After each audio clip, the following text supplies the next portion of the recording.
se ei ole ihan helppo rasti kuulla sitä ääntä, että maailman melu koko ajan tuntuu puurottavan meidän korvat. Mutta niin se oli Jeesuksellakin. Jeesuksen piti aika ajoin lähteä erämaahan, jotta se olisi kuullut isän äänen. Mä tunnen yhden toisen tyypin kanssa, joka karistaa kaupungin pölyt tavan takaa ja katoaa erämaahan. Meidän oma eräguru Jukkeli. Minusta olisikin kiva kuulla Jukkeli sulta, että miksi sä teet niin? Joo, se on kalibraatiota, just se, että tarvii sitä yksinäisyyttä, tarvii hiljaisuutta, tarvii luontoa.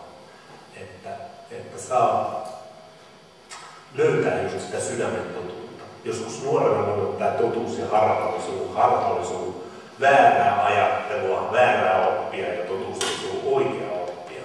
Nyt mä ajattelenkin niin, että harha on se, millä vihollinen maailman ääni vie meitä sivuun meidän sydämen äänestä ja Jumalan äänestä.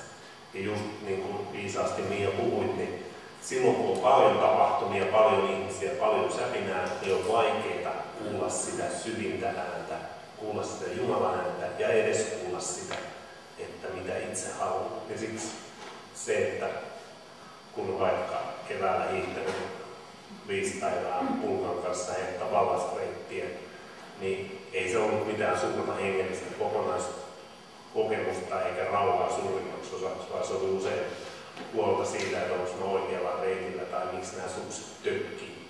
Mutta sitten kun oli 8 päivää 8–10 tuntia päivässä vaan uskollisesti hiihti, niin aina pääsi perille. Ja se prosessi niin yksinkertaisesti asioita.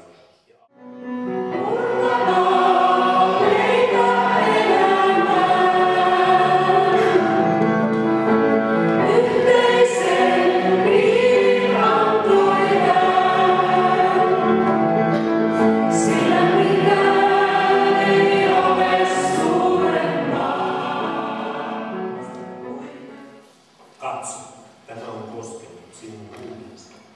Niin on sinun syntisi sovinut, ja velvoita